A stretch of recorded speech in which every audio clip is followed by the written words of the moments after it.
Bam Aquino. Ayan, kayo po. Ang ating question of the day po yung total lag ban. Ito ba talaga yung makakasugpo ng krimen o parang mga gun owner lang na responsable ang apektado rito?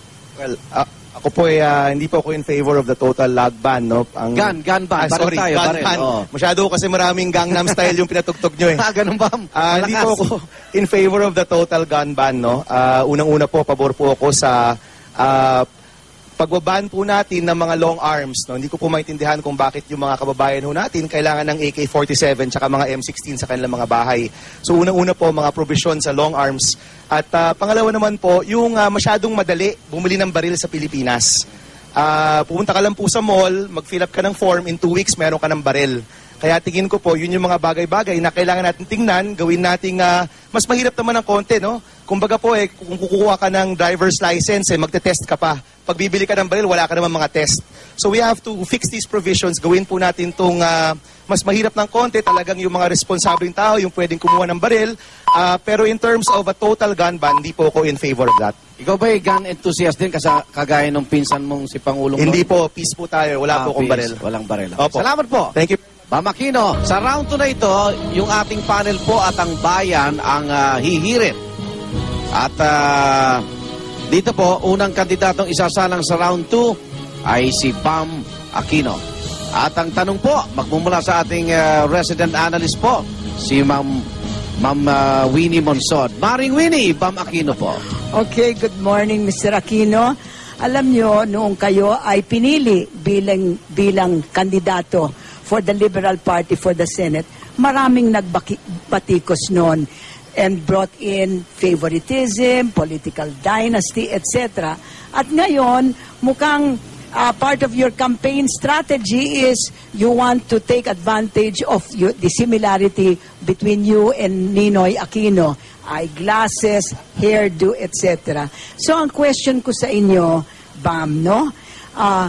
What role do you think political dynasties have played in the economy and society of the Philippines? Maraming salamat, Maring Winnie. Unang-una, alam niyo po, ito pong forma po natin. Ito na po yun, no? Ever since grade 6 po ako, ito na po yung mukha natin.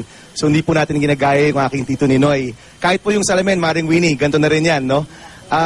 Pagdating naman po sa mga political dynasty, at least I can speak for my family, no? Ito po yung mga tao na binigay ang buong buhay para sa bayan. Namatay para sa bayan, nanilbihan ng tapat para sa bayan. Kaya sila po yung pinagmamalaki ko. Hindi ko po kinahihiya. Pero totoo naman po, no, marami pong mga dinastiya sa ating bayan na hindi na po nakakatulong at talaga naman pong nakakasama pa sa ating bayan. At sana po, kakayanin po ng taong bayan na piliin sino ba yung mga taong dapat wala na dyan sa poder, dapat tinatanggalan natin at sino po yung mga tao na talaga namang magbibigay ng kanilang sarili at ng kanilang lakas para sa ating bayan. Palagi ko po may kakayahan po ang Pilipino na suriin po yon at piliin po yon. At para naman po sa akin, ito pong mga kamag-anak po natin ay aking mga inspirasyon. At sana po inspirasyon din po nating lahat. Salamat po. Follow-up question lang po. Yes, ma'am. Alright? Oo. Sa inyong pananaw, ito bang political sa inyong pananaw, pag merong nakasalang sa Senado ng anti-dynasty bill, kayo ba ay pro or con? Are you for or against an anti-dynasty bill? Opo, I'm actually in favor of going through defining what is a dynasty, no? Kasi po kung tutusin si Senator Miriam naghain ng isang anti-dynasty bill na kung saan yung dinastiya, tatay, anak, nanay, tatay, anak, magkapatid, no? Palagi ko po, it's time that we define what is a dynasty at gawin nga po natin yung nasa konstitusyon at ituloy po natin ito. Maraming salamat, Maring Winnie. Thank you very much. Okay, ba mas madali bang manalo na ang nakaupong Pangulo pinsan kaysa yung after na ng termino ni Pangulong Noy? Well, alam niyo po, advantage po yan. Kasi po, ang ating pong presidente, mabuti naman po yung ginagawa niya, pero mayroon din pong disadvantage. Kasi yung disadvantage po niyan, yung mga bumabatikos kay Pinoy, bumabatikos na rin sa akin. Sabi ko nga, di niyo ako kilala, galit na kayo kaagad sa akin, no? Pero kasama po yan, no? It's really part of politics. At tingin ko naman po, kung yung mga kamag-anak mo sa politika, nakagawa ng mabuti, palagi ko po, advantage po yun, no? Para po sa ating mga kababayan po natin. Okay, Rhea, sino yung magtatanong pa kay Bam? Yes, Igan, magagaling po sa live audience. Sa magtatanong para kay Ginoong Aquino, si Mandy Alqueza ng Polytechnic University of the Philippines. Mandy. Magandang umaga po sa inyong lahat from Sipags PUP po. Sir Bam, tanong ko lang po kung naksakaling mapasa po ang anti-dynasty bill at nakalagay po sa isang provision na ito na isang tao lang po kada pamilya, kayo pa rin po ba ay tatakbo o magpaparayang tumakbo po? Magpaparayang hindi tumakbo para po masunod po ang butas na ito? Opo, thank you Mandy sa tanong, no. Unang-una po, syempre, kapag napasa po yung anti-dynasty bill at maging batas po ito, kailangan pong sundan to ng lahat ng tao. But at this point po, na wala pa pong batas, palagi ko naman po yung mga taong gustong tumulong, gustong magbigay ng kanilang sarili, gustong mag-contribute sa ating bayan, dapat po hindi natin pinipigilan. But definitely po, pag napasa na po ito at pag nagkaroon nga ng anti-dynasty law, kailangan ho lahat po tayo susunod po dito. Thank you, Okay. Mandy. Ma'am, magandang umaga. Ang Administrasyong Aquino po ay ang mga flagship project na ngayon ay yung privatization. Ano? Isinusuportahan ito yung pagsasapribado ng mga ospital, pati ng MRT, LRT, pati yung mga water districts sinusuportahan ng administrasyon. Yung panukalang batas, i-privatize yan.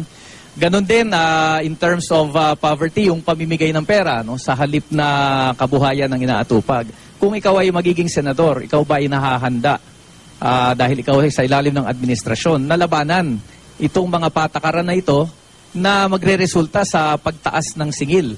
No, given na ito ay programa, plataforma ng Administrasyong Aquino, pero ikaw ay pupunta dyan o will you toe the line? No? At kung ano ang sabihin ng Pangulo, ano yung programa nito, yun ang susundin mo rin. Kahit na magre-resulta sa pagtaas ng presyo, magpapahirap sa ating mamamayan. Parang tanong mo, sagot Okay. Congressman Ted, maraming salamat sa tanong. Unang-una po, yung mga programa po ng ating administrasyon po ngayon, meron tayong tatlong social reform, trifecta of social reform, no? Yung CCT, yung ating universal healthcare coverage at yung ating K-12. Ito po yung mga reforma na kinakailangan ng ating bayan, pero hindi pa po tapos ang mga reformang ito. Pwede pa pong dagdagan ang mga reformang ito. For example, dun po sa ating 4-piece program na nagbibigay po ng pera sa mga mahihirap, kailangan po on the 4th and 5th year sa programang ito, natutuon na ito tungo sa job creation tsaka tungo sa micro and small enterprise development. Doon naman po sa mga ibang reformang ginagawa, pwede pa po itong i-improve, no? At tingin ko naman po, ang importanteng pag-iisip po dito, yung mga reformang ito, importante, kinakailangan ng ating taong bayan, pero meron pa rin tayong pwedeng idagdag pa dito ng mga reforma para mas pagandahin pa natin, mas matulungan pa natin ang ating taong bayan. At dun po, sigurado po ako, yun po yung magiging role po natin sa ating Senado. Salamat. Talagang pag nakikita kita, parang lagi ako may pera. Ikaw ba isa 500 pesos?